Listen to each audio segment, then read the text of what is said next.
Hey, what is going on, guys? Today I just want to take a look here at the recently released Gundam Converge EX32 Zaku 2 High Mobility Type Psycho Zaku, or just the Psycho Zaku for short. It's really cool too. You have this little logo up there. This is apparently part of the Gundam Converge 10th anniversary, and you have this little Converge illustration there of the EX32 Gundam looking very nice. Yeah, here is the Psycho Zaku. The Thunderbolt full armor Gundam came out in Converge form. I believe it's been a little while since that came out. I didn't get it at the time, so I actually don't have that one, unfortunately. I'll have to get it at some point if I can get my hands on that. But also should mention too that this is sort of like based off of the Master Grade Verka version, where it has the beam bazooka and the massive fuel tank out the center, where like the high grade form doesn't have the big fuel tank there in the center like the Master Grade did. So just taking a look around the outside of the box there, here is just showing how you can basically change it from either standing or up on a base. So you'll have the included base, and basically you'll just have different feet that you can swap out. So just the standing feet are just flat, but then for when you have it up in the air, the feet aren't actually articulated. You'll just have to swap out the feet for these ones that are more pointed down to look like it's actually flying or floating in space, whatever. So you got all these weapons and accessories and stuff for that. Of course, with it being the Psycho Zaku, you gotta have all this stuff on the backpack and everything. So we'll have plenty of accessories in here. It looks really cool. Let's see how the actual figure looks once we got the box opened up. And inside here, I can expect or hope that we should have our piece of gum as well too. Where's the gum? There we go. So you got your piece of Bandai chewing gum there, and then our Zaku, which is protected in his own little, or at least the main body part looks like, in there. That looks cool. And then all the parts, you got the stand here, some parts here for some thruster bells. It looks like we're gonna have to actually cut off a runner there, which is a little bit annoying, I'll say, for a little Converge figure. That's not normal.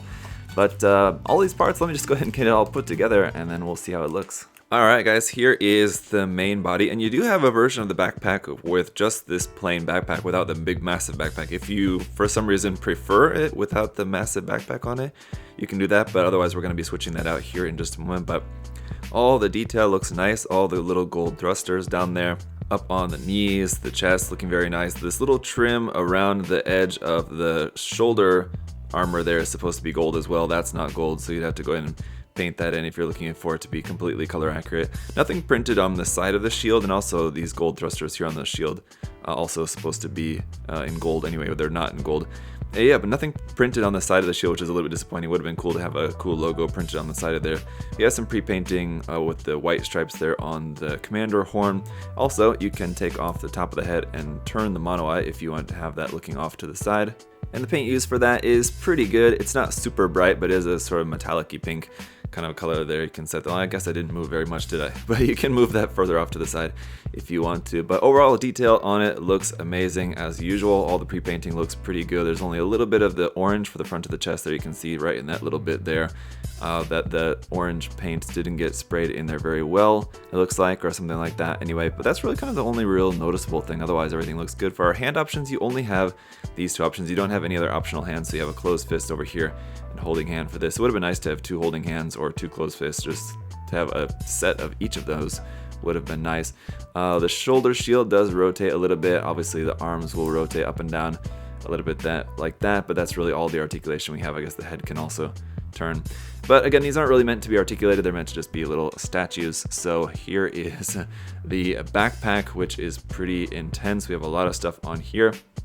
The machine guns down here at the bottom can be removed and held either in the hand or on the mechanical arms on the top of the backpack. So like you have these here, and the ammo drum on the top also looks like it's removable, and you have like the spare ammo drums here on the side of the backpack. Those also look like they're removable. I don't really know what exactly you would do with that, but you can take those off, I guess, if you wanted to. The bazookas over here as well too. You can remove the two side bazookas. The center one is molded in together with that, but the two side ones can be removed, it seems like, out of there. So these as well too, you could hold in the hand or have them on the mechanical arms on the top of the backpack. So it'll just plug into there like that. I mean, as for the color separation, I mean, all the little gold thrusters, of course, look really nice. You might want to go in and paint, I don't know, some sections of some of the weaponry, maybe a little bit, to just give those a little bit more color separation. But as I was saying, the mechanical arms here are just folded up like that. So you just swap that out for the unfolded version here like that, and that'll plug into there.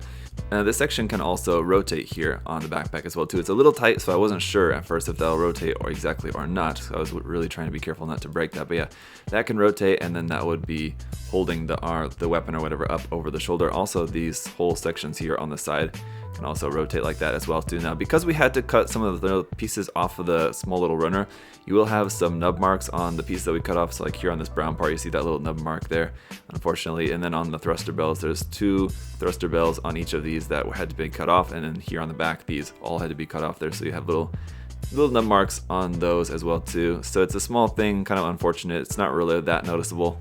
Then for our alternate feet, for when it's floating, you do have the little claws on the bottom of the feet extended, which is a cool little detail to be included on those. So it's just a matter of swapping that out. And that just plugs onto there like so. For if we're going to have this up on a base, you can have it like that. And speaking of the base, here is that. It's made up of 2 arms, one that goes underneath the actual body to support that up like that, and then this part obviously to support the backpack. But I don't know if it's necessarily going to need it. I mean, I think just the one arm probably going to be enough. Let's go ahead and try that and find out. Right, so yeah, I mean, it's on there pretty solid without using this extra arm out the back, so you don't necessarily need this, I don't think, but we'll just put it on there just in case, just to be safe. So there you go, that'll hold on to that nice and firmly. And then of course the last thing we have too is the beam bazooka, which is looking very nice as well too. This one as well, you might want to throw a little paint in there for the camera on that, just paint in a couple of details or something, but overall it is also looking pretty cool. But so there you have it, guys, another amazing Converge figure to add to the collection. This is a really nice one, and definitely got to get my hands on the Thunderbolt full armor Gundam now as well too, to go along with this.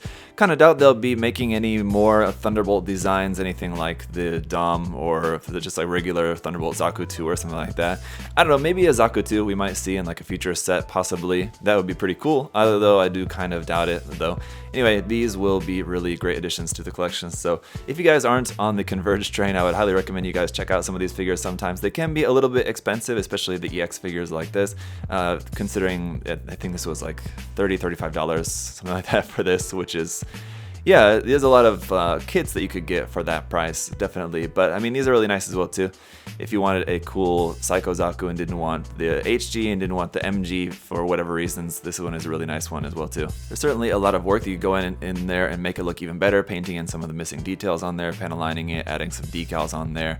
This would look even better with a little bit of work done on it, and with this being, you know, pretty detailed kit, I would say maybe with a lot of work in this particular case, but I think ultimately it's going to be worth your while. It's going to look really, really great once this is all detailed up, everything. So that's it for today, guys. Thanks for watching. Thanks for checking this out with me. Hope this was helpful, useful for any of you guys who are interested in this kind of stuff. I love these figures, so highly recommend you guys check some of them out if you can. Till next time, guys, y'all have a great day. I'll see you guys later. Bye-bye.